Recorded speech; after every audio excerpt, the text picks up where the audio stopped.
important. Where's the arm again, Charles? Shoulder and elbow. Okay, so we're going to be starting with the brachium first. Okay, between the elbow and the shoulder. And without my muscle falling apart, thank you. What muscle is this right here that my hand's on? Brachium. Biceps brachii. What does it allow me to do? Biceps brachii. What action? Arm curl. Arm curl. So let's put this more anatomical. It allows me to flex at the elbow. It allows me to flex. And now when I turn it to the lateral, you're going to see this muscle right on the lateral aspect of the biceps brachii. This is what's known as the brachialis. This is the brachialis. What does it do? It aids in flexion of the elbow. It's not the most important muscle for it. It helps. Okay? What muscles do we have in the back of my arm or brachium? Triceps. How many of them? 3. 3. The best way to learn this, the heads of the tricep.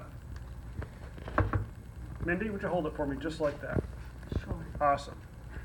The big muscle belly right here in the back of your arm, which is this big muscle belly right here. This is the long head of the triceps.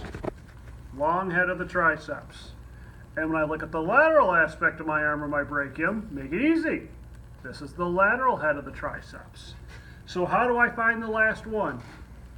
It's deep and it's between the long and the lateral. So what I need to do is come up here and take the lateral off, let me, and then you'll find the one that is below it right here, which is known as the medial head of the triceps. Please note, the medial head is always deep in between the lateral and the long. So it's like all head, like long. Yep. Lateral head. Questions on the triceps? And what do the triceps allow me to do? What action? Extend at the elbow. Okay? Those are the easy ones so far. Can you the one that's right here again? What is that called? Biceps brachii and brachialis. Yeah. What's this muscle right here? Deltoid. Your deltoid. We'll be learning about this in lecture, what the deltoid allows us to do, because depending on what portion of the deltoid will have a different action. So that's all you need to know for now. And let's see, it's not really showing on this one very good, so I'm not going to go over it. Serena, what bone is this? Scapula. Was that on the test today? It was. And do you remember this divot on the anterior aspect of the scapula, what that divot was called? Subscapular. Subscapular what? It was a divot. Fossa. What muscle's running over that, dear? Subscapular. Subscapularis is what you're looking at now. Good. Not too bad. I know, right? Amber, you see this bony landmark right there? What's that? Give me a hint. Still the scapula. What's that? Help her out, Mo. No, the scapular spine. Okay, scapular spine, which I would accept for spine and scapula. Everything above it's superior. Everything below it's inferior. What divot's above it? Superior fossa. Supraspinous fossa. Yeah. What's the muscle? Super Supraspinatus. Yeah. What fossa? infraspinous. Infraspinous fossa. What muscle? Infraspinatus. So hold on. Serena told us subscapularis. We just found the spine of the scapula, supraspinatus, infraspinatus. Guess what you just learned? 3 of the 4 muscles of your rotator cuff.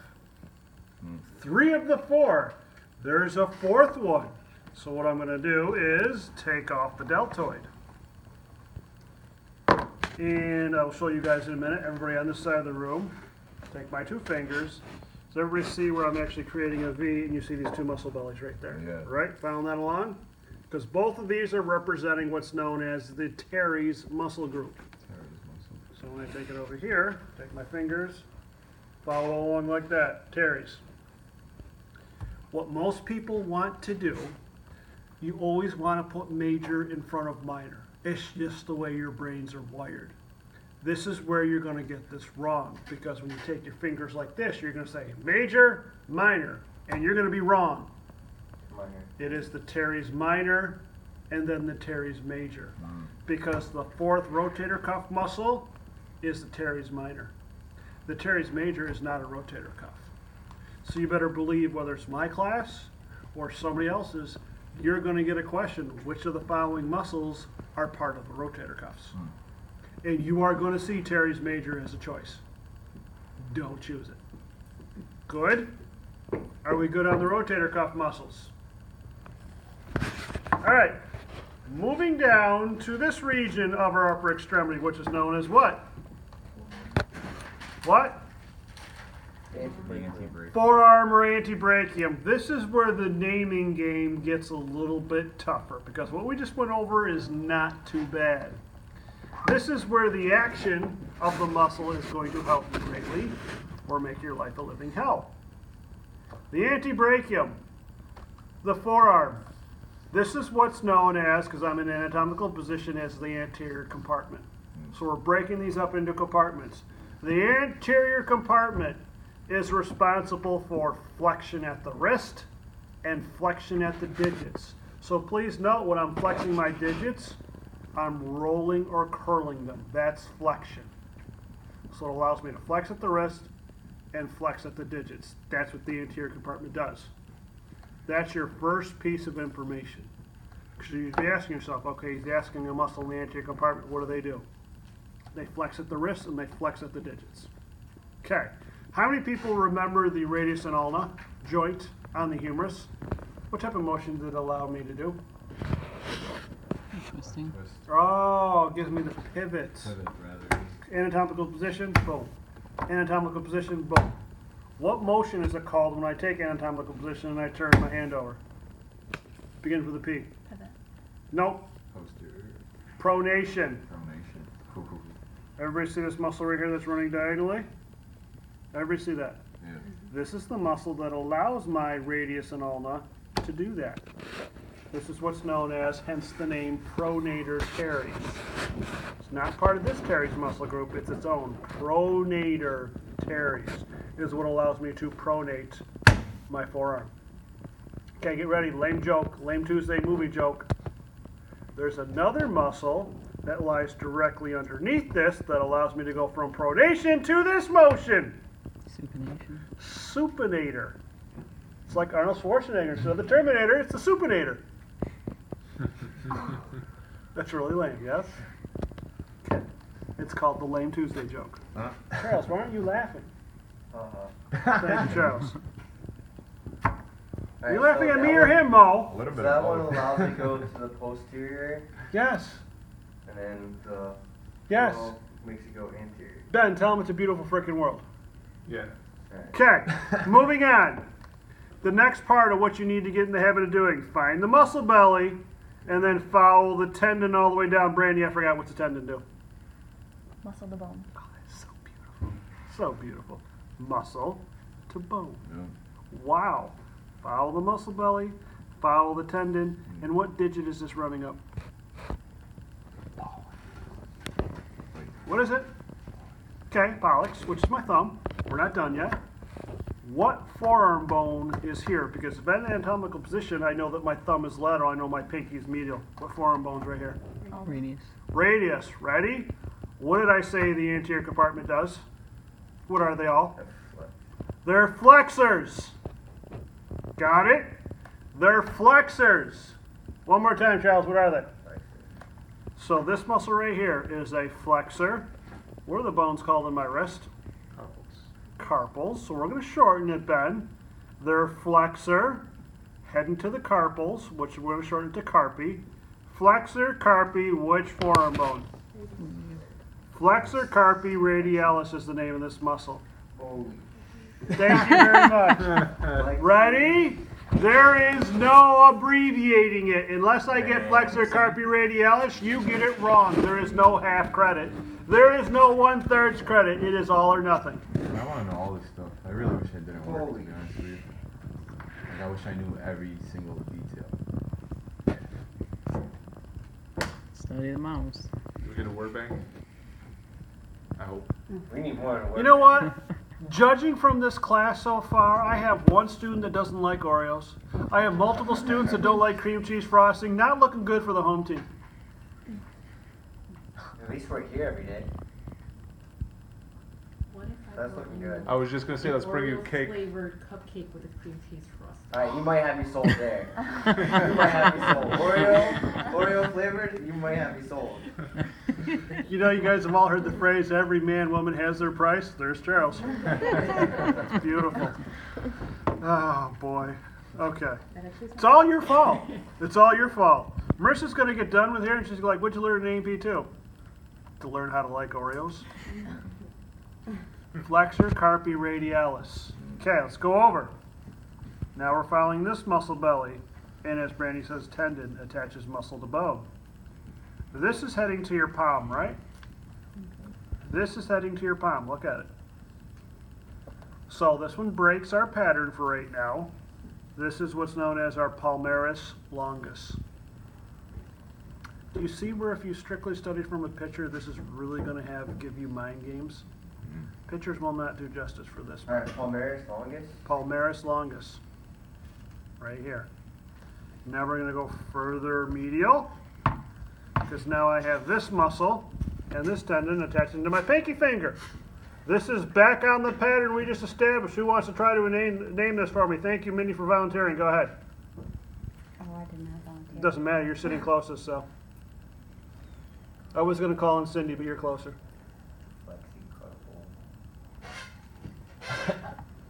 Go ahead, Mindy. I was hoping. Doesn't matter. Go ahead, Mindy. I don't know. Flexicarpal something. What forearm bone? Cool. So flexicarpal ulna. Good enough. Flexor carpi ulnaris. Ulnaris. Ulnaris. Radialis, ulnaris. Radialis on there. Flexor carpi ulnaris. Good. Jesus is not here. Yeah. we Jesus need will to not be- help you. The Lord loves me. Just help me right Not for now. this one. There's no Wi-Fi in here either, man. No, there is not. Okay. Good. Okay. So now what we're going to do, Okay. nope, we're going in between. Okay. Because, does everybody see this muscle right here? This big guy right here. Does everybody see it's actually spanning the entire elbow joint? It's in part of my brachium and it's in part of my antebrachium.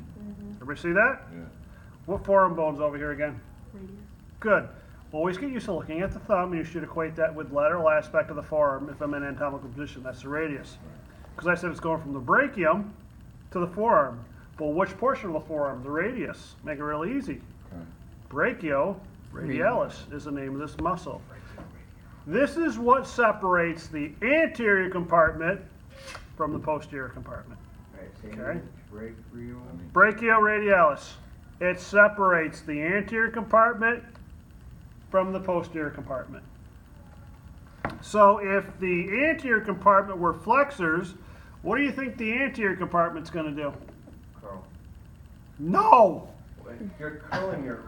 If the anterior compartment are flexors, what must the posterior compartment do? Contract. If the anterior compartment are flexors, what must the posterior compartment do? Extend. Thank you. Because there's going to be no Oreo flavored cream cheese frosting cupcakes for Charles unless he gets that under his belt. Oh, that's a mouthful right there. Jeez. Making me hungry. Okay, so if I know this is the brachioradialis, I want to go to these next two muscle heads right here because they're all part of one muscle group. So I just said that the posterior compartment are extensors, right? Yeah. They're extensors. So without me knowing anything else, if I find the brachioradialis, I know that these two are more posterior, so therefore they're extensors. I got that down. And you take the pattern you learned. What are the bones called on the wrist again? Corporal. Carpals, and we shorten it to carpi. So I know that both of them are extensor carpis. Oh, extended carpi. Extensor carpis. And what's the forearm bone right here? Radius. So I know that both of these are extensor carpi radialis muscles. Okay. So far, so good. This is what's going to make or break you on the next exam. Have I said that once or twice already? I'm saying it again. I know they're both extensor carpi radialis. Here's a new term you're going to learn. Does everybody agree that if you follow the muscle belly and the tendon, that this muscle belly right here is a little bit larger than that one in lengthwise? Because this is my extensor, get ready, Sarah, extensor carpi radialis longus. Nope, God's not coming here. And a new word for a short muscle belly. This is my extensor carpi radialis brevis. Not beavis, brevis. Can you say that one more time, please? Extensor carpi radialis brevis. And there's no.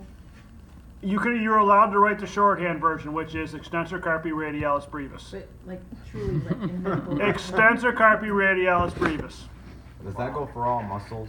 Brevis for short? If you want to make sure there's, for a short Or muscle. for when there's two? No. in It comparison, just means or- a short muscle belly. Oh, okay. Okay?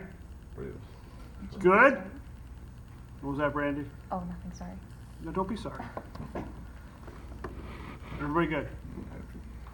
This muscle right here. It's an extensor. We got that. And it's heading to the digits. This is the exact opposite of my palmaris longus. But except for this one's following the pattern, it's an extensor. It's heading to the digits. Marissa, what's the full name of that? It's an extensor and it's heading to the digits. Extensor digitoris. Close enough, extensor digitorum. That's it. No, Jesus is not coming here. I didn't say it. Oh, I thought you did. Extensor digitorum. Sierra's having a mental breakdown. Do you need one of those Oreo cookie flavored cream cheese frosting cupcakes? Yes. Alright. You got that. Okay. Let's follow this one. What forearm bone's over here? Almost. Somebody name it for me. Extender something. Oh No. Yvette! I'm. Don't care. I'm not Name it. gonna- no. Extender carpi. Oh no. Yeah. What is it? Extensor carpi ulnaris. Extensor carpi ulnaris. Ulnaris. Okay. Yes, that is watered down. That is not all of them.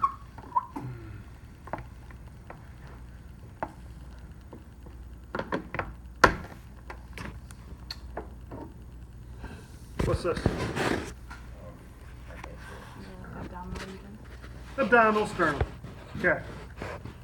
This muscle on top over here. Pectoralis, Which pectoralis? the left.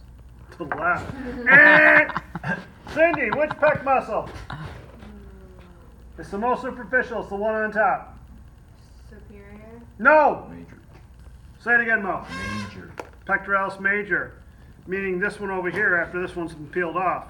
Minor. Minor. Pectoralis minor. Pectoralis. What do I call these muscles between my ribs? Good question. Thoracic muscles. Thoracic, do you see a vertebrae over here? Is it intercostal? What's your name again, Cindy? One more time, what are they? Intercostal. Mindy's talking. Intercostal. Brandy's talking. Intercostal. Intercostal muscles.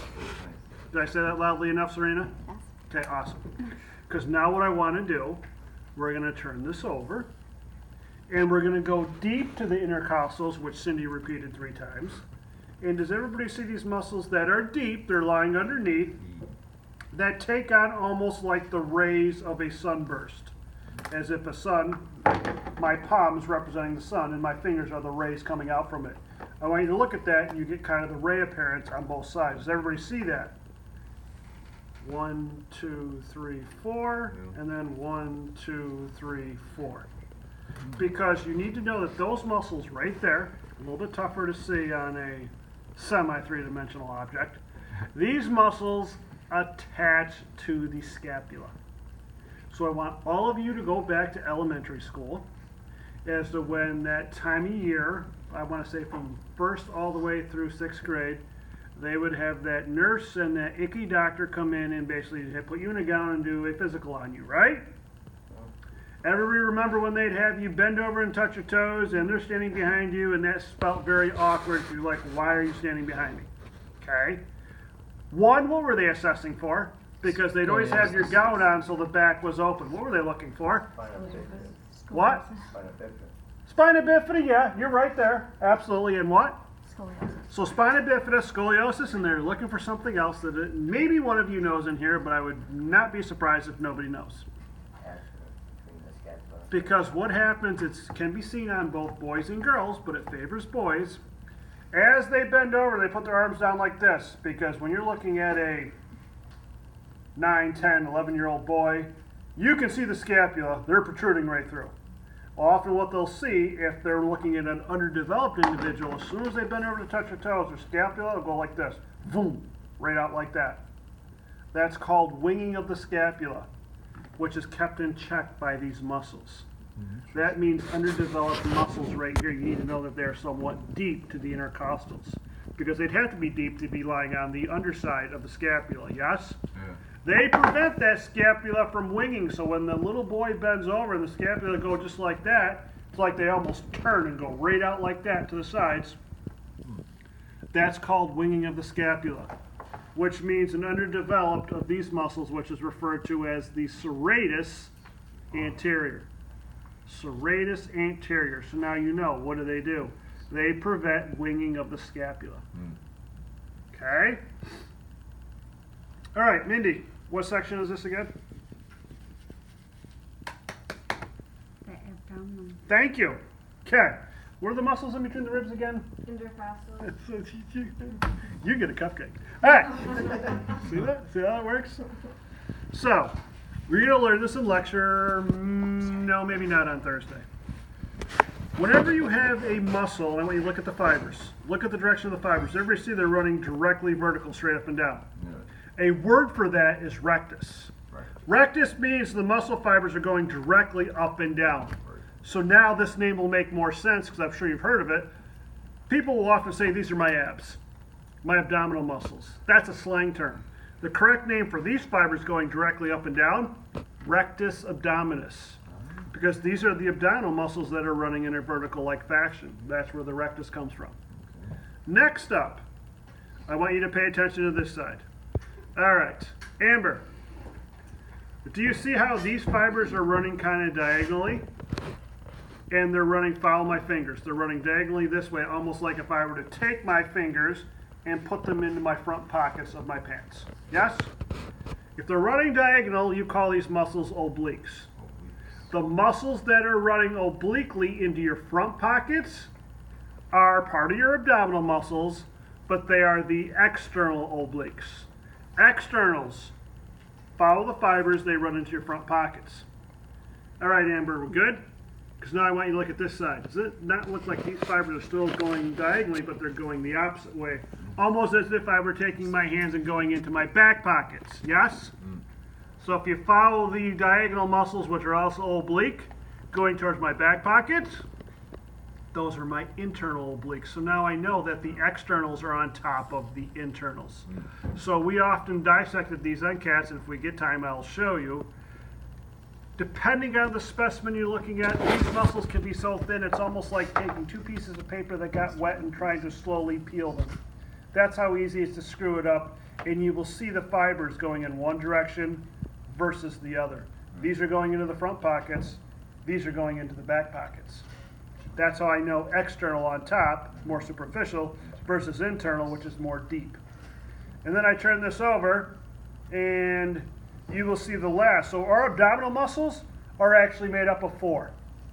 You have your rectus abdominis, I have my external oblique, I have my internal oblique, and I have the last one that is actually running horizontally across this way. And you can see a little bit of it right there. That's my transversus, transverse abdominis. That's all it is.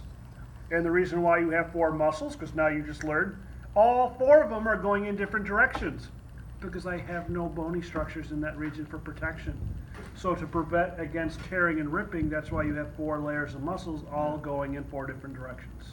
Are they on top of Yep. Transverse abdominis is one of the most internal ones. And the rectus abdominis is the most superficial. Okay? Can you point to that one more time? Which one? Right, the last one, the transverse. Get the muscle fibers. They're going horizontally like this. Oh, right in there, okay. Good. The internal obliques. Uh-huh. I'm trying to picture it on that model, like with my body. Where is that on the inside? Look at the left side. I see These that. are underneath my rectus abdominis, meaning Yes. I'm going to have muscle fibers that are running into my front pockets, and then I'm going to have these fibers that are going backwards into my back pockets. So basically, here are my external obliques. Good. Mm-hmm. My internal obliques are like this underneath. Okay. Better? Yes. Yep. That's only like half the side of the sternum though, right? Yeah, Okay, I'm making sure. because you have all this white tendon-like tissue in there. That's acting as supportive protective barrier. Right, that's What's the so- definition of a tendon again? Attaching muscle to bone. But there's no bone there.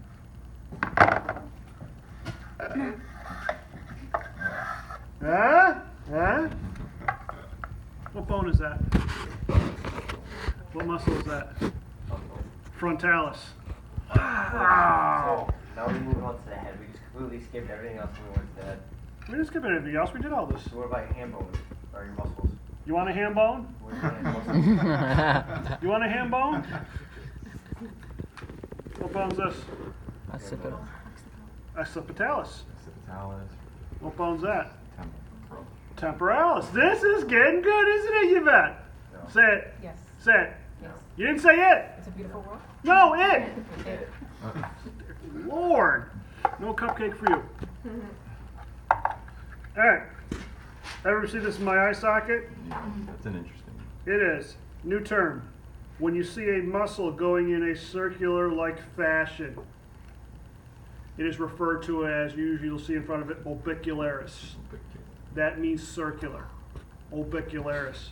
This is over my eye socket, so this is an orbicularis oculi. Ready? I have another one going around the mouth. That's also an orbicularis. Orbicularis oris. Okay. What bone's right here? Nasal. What muscle? Nasalis. Nasalis. Huh?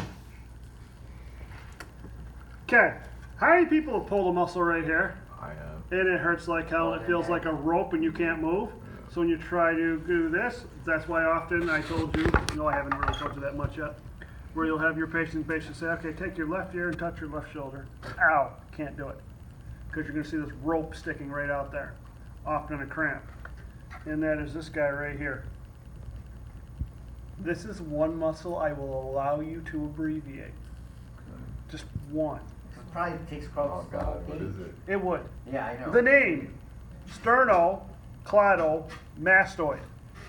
Sternocleidomastoid. You may abbreviate this. These are known as your SCMs. SCMs. Is that because it connects the mastoid to your sternum? Yeah, all the way down. And if you pull this guy back, which I don't really have on this model, this becomes really problematic because you do have a muscle group. And just FYI, underneath this SCM, which are known as your scalenes, this is where you start tearing muscles right in here, hurt like hell. So they're beneath your pecs. They're bastards because they're really short. They're known as your scalenes. They're deep to the SCM. Okay. And there's more, There's a lot more. but I'm going to stop there for now.